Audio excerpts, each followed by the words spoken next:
sama teman kuliah saya ya. Diperkenalkan dulu dirinya, Teh. Halo semuanya, nama saya Holiso. Saya kuliah bareng ya sama Kak Asli. Asal saya dari Subang, Jawa Barat. Mungkin dari kalian ada yang orang sana juga bisa. Ya. Ya, karena sudah lama ya kita nggak ketemu nih. Pokoknya semenjak wisuda ya Teh ya. Lama nggak ketemu. Nah, ketemunya itu sekarang pas momen pengambilan jasa ya. Baru sempat ketemu. Nah, mumpung nih ketemu, ya kita sempatkan untuk diskusi-diskusi kecil-kecilan lah ya mengenai Biasanya dulu di kelas dulu debat terus kalau presentasi. ketuanya. Pokoknya yang udah ketahuan ya, pokoknya yang paling nggak mau ngalah, yang suaranya gede itu Teh Holly sama siapa? Sama Kak Asli dah ini. Pokoknya yang paling kalem itu Mbak Rifa. Nanti kita ajak aja kapan-kapan ya Mbak Rifanya. Kasih Mas. Ya. Sambil makan nggak apa-apa. Ini loh Teh. Kita ingin mendiskusikan terkait. Nah kan. Ya makasih.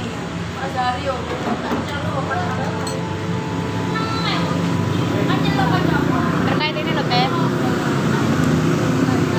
Kan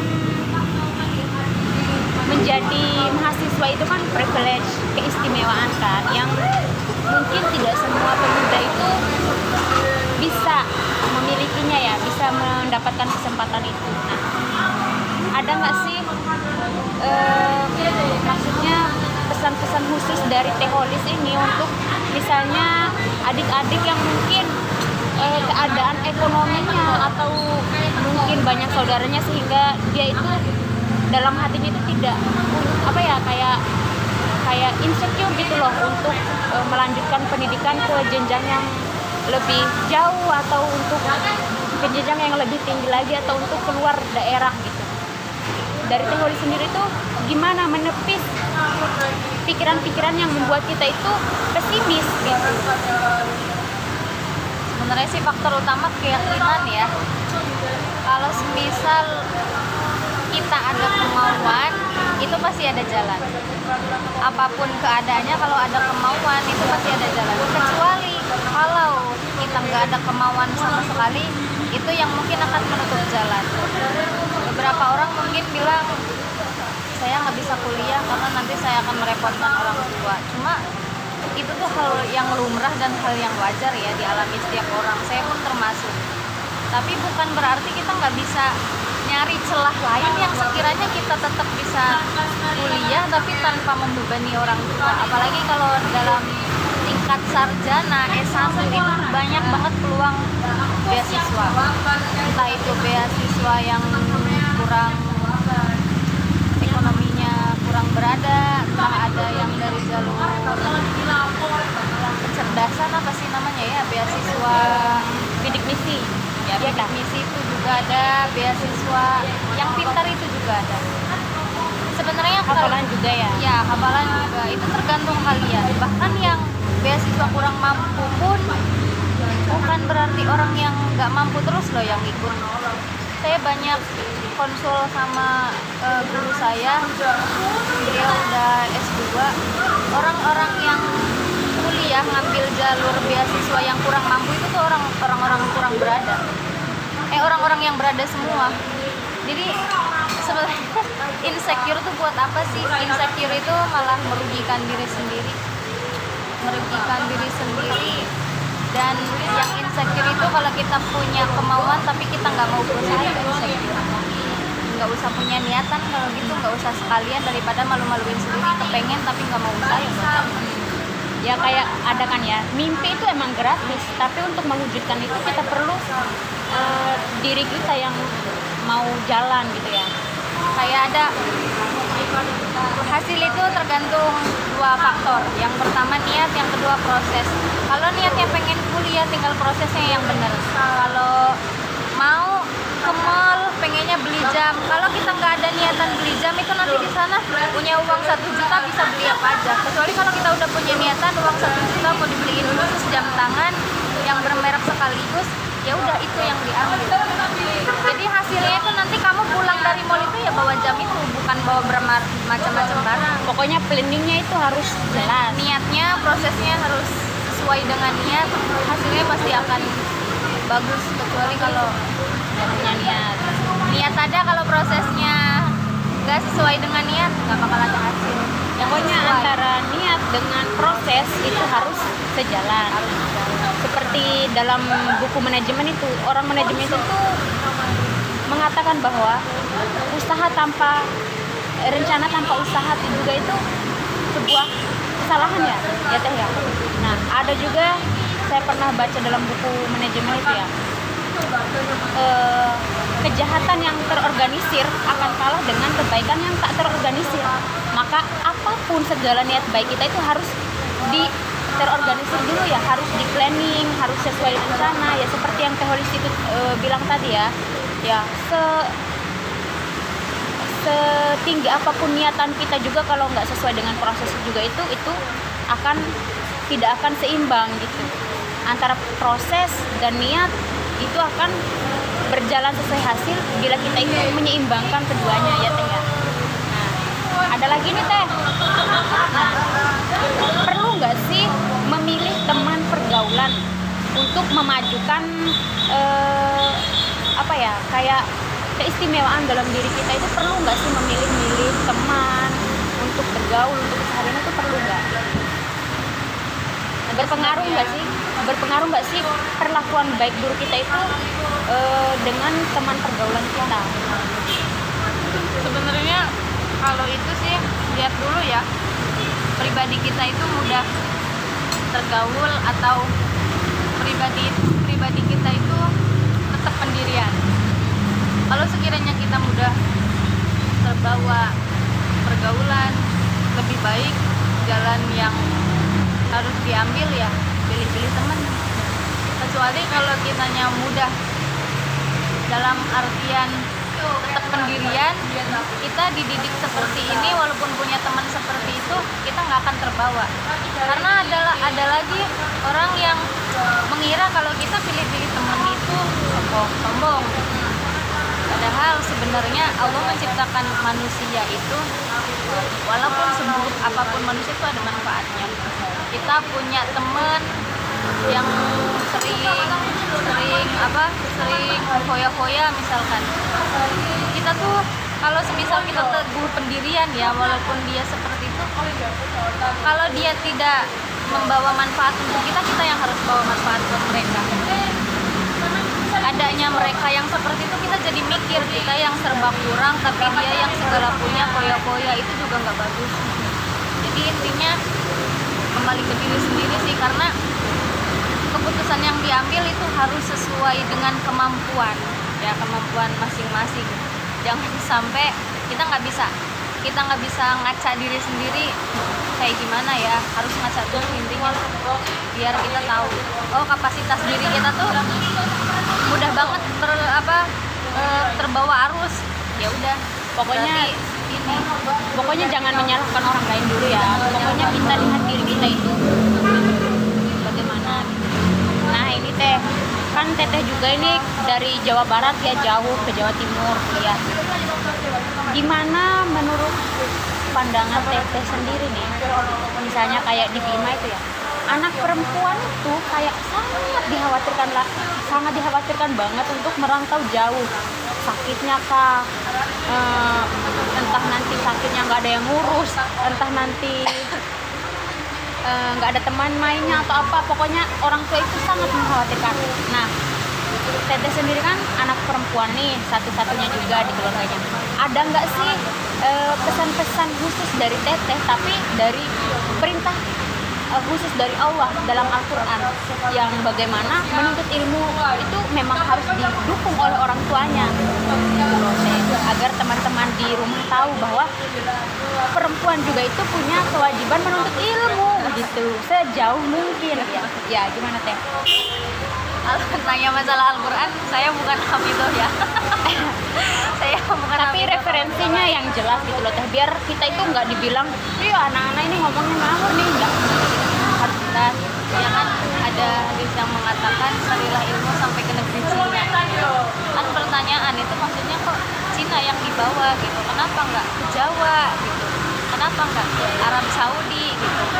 Tapi seperti perkataan siapa sih yang presiris Indonesia yang mall apa sih jalan tol itu, Oh, hamka itu. beliau mengatakan karena memang di sana itu Yusuf Hamka. Yusuf Hamka. Jadi walaupun misalkan di situ hadisnya carilah ilmu ke sana gitu ya, itu tuh bukan berarti kita harus ke sana, bukan. Ya bukan enggak ke Cina doang, enggak. Jadi kenapa kok harus jauh-jauh ke sana ya? Karena menuntut ilmu tuh nggak boleh melihat ini ya, nggak boleh melihat jarak segimana. Khawatir sih pasti. Tapi intinya selagi tempat itu baik ya kenapa enggak? Selagi tempat itu bagus buat menuntut ilmu ya kenapa enggak? Kalau semisal khawatir kita pengen kuliah jauh tapi orang tua itu overprotective, berarti ya kitanya sendiri yang harus bisa Solusinya ngejaga. gimana ini? Kitanya harus ngebuktiin ke mereka kalau kita tuh bisa mandiri, kita bisa jauh, kita bisa mempercayakan bisa megang kepercayaan mereka yang dikasih ke kita. Jauh itu apalagi kalau anak perempuan kan pasti pergaulan, takutnya kita itu di luarnya mau ngapain, itu tergantung kitanya harus ngebuktiin ke mereka. Kalau kitanya nggak bisa ngebuktiin ke mereka ya sampai kapanpun mereka nggak akan percaya. Ya, pokoknya diri kita yang perlu menguasai diri kita agar tidak terkontaminasi hal-hal yang buruk di luar sana ya. Tapi di sisi lain ridho orang tua kan ridho Allah juga ya. Ya. Jadi bukan berarti kita harus memaksa orang tua buat percaya ke kita. Kita harus memaksa mengabulkan keinginan kita, jangan. Kita itu paksa mereka dengan cara yang bijaksana, yaitu tadi kita memaksa mereka dengan cara mereka itu bisa percaya ya, dengan cara kita ngebuktiin ke mereka kita mandiri, itu aja. Jangan sampai kita maksanya dengan cara kasar, ya itu sama aja nggak diperbolehkan, karena ujung-ujungnya juga nggak bakal bener. Kayak ngambek gitu biar Ya, ini. itu ngambek itu ya Allah, tipe orang yang kurang ini ya kurang kreatif dan mengendalikan emosional itu ya nanti di mana-mana akan seperti itu. Pokoknya nggak boleh ngambek ya guys. Yakinin deh orang tuanya kalian itu biar mereka melepas kita dengan Ikhlas, ridho. biar kalian juga aman nanti jauh-jauh ya, nggak kualat. Iyalah karena khawatir juga kalau nggak ridho. Ini siapa ya? Ah, Ini teh kan ada juga ini, pokoknya ini kan problematika di lingkungan masyarakat.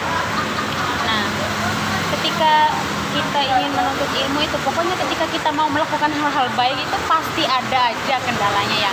Contohnya seperti pengen melanjutkan pendidikan, orang tua udah setuju nih, kita juga udah mantap, tetapi ada ini tetangga-tetangga masyarakat di sekitar lingkungan kita itu yang kayak menghujat gitu loh, ngapain sih kuliah udah S1 ya udah nggak usah S2 lagi gitu, ya udah langsung kerja aja biar bisa bantu orang tua, biar bisa nyari duit sendiri gitu-gitu loh teh. Nah, gimana cara kita sebagai pelajar ini ya menanggapinya dengan bijaksana dan juga pokoknya tetap kelihatan ya tidak terlihat ikut-ikutan kayak itu kan seperti orang yang bodoh ya, kurang pinter pemikirannya, kurang cerdas. Nah, bagaimana cara kita mengatasi ketika kita di seperti itu kan? yang pertama, kalau misal kalian pengen ya orang tua udah ridho tapi tetangga-tetangga kok komentari karena keadaanmu yang kurang bagus. Yang pertama ya senyumin aja dulu ya. Senyum guys, senyum. Kemudian jangan terlalu ambil hati. Kita kalau bisa jawab aja. Selagi orang tua saya ridho, insya Allah kok Allah juga ridho. Masa depan kan bukan karena saya kerja pun kalau semisal nggak kuliah kalau semisal kerja juga kalau orang tuanya nggak ridho, ujung-ujungnya kan juga nggak berkah. Intinya gimana mana ridho orang tua aja, ridho orang tua yang diutamain. Selagi orang tua itu ridhonya kita di jalan yang benar, ikutin. Kecuali kalau orang tua ridhonya kita ngurus duniawi doang, itu kalau bisa jangan terlalu diikuti ya, kayak kisahnya Nabi Ibrahim yang suruh jual berhala, tapi beliau itu nggak langsung menolak mentah-mentah perintah bapaknya, tapi dia bawa itu berhalanya keliling, tapi di tengah jalan dia pukulin itu, rusakin itu berhalanya. Nah uang yang dikasih ke bapaknya itu hasil beliau jualan, hasil beliau kerja di pasar, dagang di pasar. Jadi intinya gimana pun orang tua kasih izin ke kita, kalau itu baik di mata Allah ya udah ikutin. Intinya kita harus yakin itu omongan mereka itu hanya bikin kita goyah. Anggaplah ya bisikan-bisikan yang menghasut kita ke jalan yang gak benar. Kalaupun ada anggapan, ujung-ujungnya perempuan ke dapur. Kalian kalau punya anak ditanya soal pengetahuan, kamu gak bisa, malu. Kemudian yang kedua, ngajarin anak pun ya, ngedidik anak pun itu harus punya ilmu. Kalaupun nanti ilmu yang ditanyakan ilmu matematika, sedangkan kita jurusannya manajemen ya, PAI ya nggak masalah. Ilmu itu nggak ada yang sia-sia. Selagi kita ikhlas menuntut ilmu, nggak masalah. Kalau misal ada yang ngomongin kita di belakang, nggak usah. Selagi mereka nggak ikut campur, nggak ngasih uang ke kita, nggak ngasih makan ke kita, mereka nggak menjamin hidup kita itu nanti masuk surga, nggak usah diturutin. Diiyain aja, tapi di belakang layar kamu lakuin apa yang harus kamu lakukan. Kenapa kok saya bilang diiyain aja? Karena menghindari perselisihan lebih diutamakan. Kalau kamu langsung menyangkal omongan orang saat itu juga, yang ada sama-sama perdebatan, nggak ada jalan keluar. Jadi bukan berarti kita kalah, bukan berarti kita ngalah, bukan berarti kita nggak punya pendirian. Lebih baik diiyakan saja. Tapi di belakang layar kita tetap menjalankan visi-misi kita sesuai dengan rencana kita tadi ya. Karena kita yang menjalankan, orang tua sudah ridho, insya Allah Allah juga ridho. Ya selesai. Mereka nggak menjamin surga kok ke kita. Ngapain kita ribet banget sama yang omongan orang? Pusing sendiri kamu nanti. Kan menuntut ilmu juga itu kan perintah Tuhan ya.